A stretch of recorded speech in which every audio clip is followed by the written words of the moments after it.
이른바 공천 개입 의혹의 핵심 관계자로 지목된 명태균 씨는 여론조사를 매개로 대통령 부부와 친분을 쌓은 걸로 알려졌는데요. 그런데 명 씨가 과거 불법 여론조사로 유죄를 선고받은 사실이 취재 결과 확인됐습니다. 김철희 기자가 보도합니다. 명태균 씨는 지난 2022년 미래한국연구소 회장 자격으로 대통령 취임식에 참석한 걸로 알려졌습니다.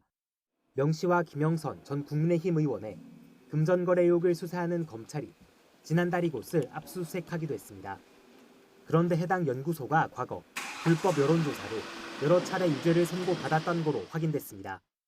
지난 2019년 재보궐선거 당시 창원 지역에 출마한 후보자 측 의뢰로 9차례 여론을 조사했는데 확인이나 검증을 거치지 않은 전화번호 데이터 19만 개를 사용했을 뿐 아니라 성별이나 연령, 거주 지역 등도 제대로 나누지 않은 겁니다.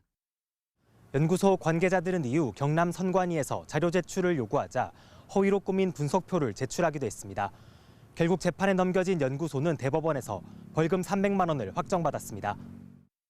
해당 연구소는 몇 달 뒤에도 지역사업 찬반 여론을 조사하는 척하며 총선 관련 여론을 물었다가 다시 벌금형을 선고받았습니다. 명 씨 이름이 판결문이나 법인 등기에 명시적으로 오르진 않았는데 두 시기 모두 김 전 의원이 연구소 이사를 맡았던 것으로 나타났습니다. 이와 별개로 명 씨 역시 무허가 여론조사를 기획했다가 유죄를 확정받았던 거로 드러났습니다. 지난 2018년 지방선거에서 예비후보자에게 유리한 내용의 여론조사를 자신이 실질적으로 운영하는 언론사를 통해 보도하도록 지시한 겁니다. 선거 여론조사 기관이 아니라 조사와 보도를 할 수 없다는 걸 알고도 강행한 걸로 조사됐는데 항소심부터는 김 전 의원이 명 씨 변호를 맡기도 했습니다. YTN은 명 씨와 김 전 의원 입장을 듣기 위해 수차례 연락했지만 응답하지 않았습니다. YTN 김철입니다.